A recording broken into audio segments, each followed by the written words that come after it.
Hello everybody, Tay Davis here with another vlog style video for you. This kind of advice just occurred to me from a recent conversation I had with a relative of mine, and this is just going to be a quick little advice for any local artist that maybe has aspirations, or maybe is just doing it for fun, or whatever. Just kind of starting out, playing the first couple of shows, and kind of from my experience, because I've played with artists like that before in live shows, and I think if you're first starting out, now after your first couple shows or whatever, if you have enough material, go ahead and play it. But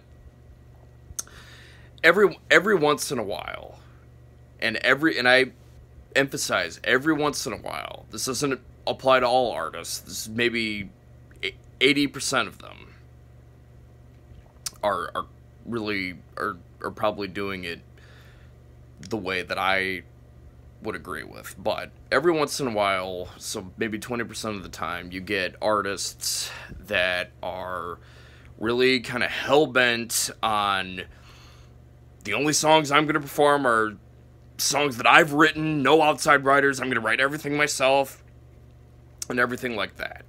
And I think that's a great mentality to have. But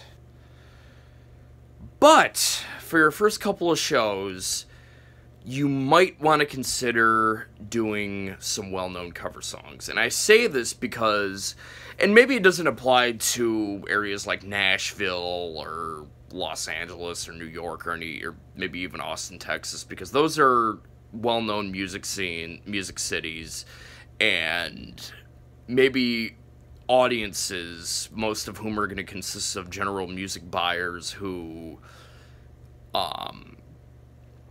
are more willing to listen to an up-and-coming artist play a set of all original material. However, in like suburbs or like small towns or someplace like, Fargo, North Dakota, or Butte, Montana, or Dallas, or Baton Rouge, or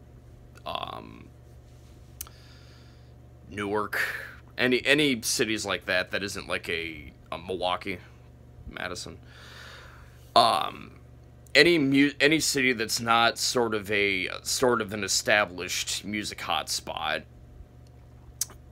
I think, and this is based on what articles I've read on the subject, that audiences are not going to be as responsive to a set of all original material to an artist who hasn't recorded anything and hasn't put anything out.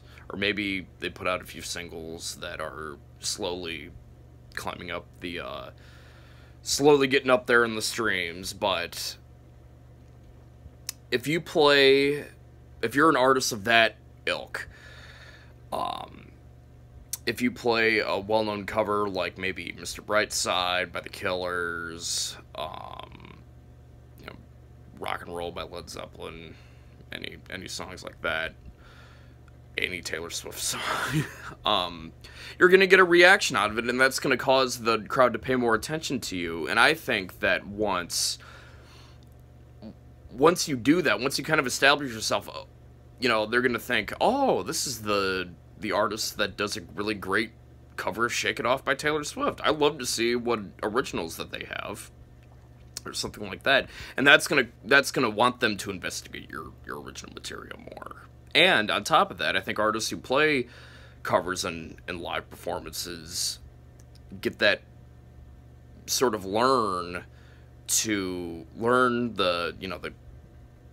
put themselves in the position of the player who played on that original recording of the cover song, and really learn from that, and can take that aspects from that song into their own songwriting.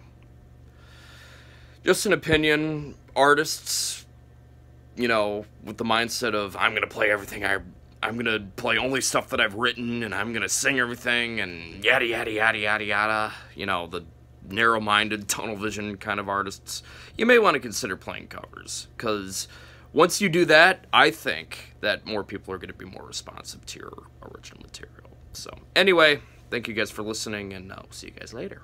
Bye bye.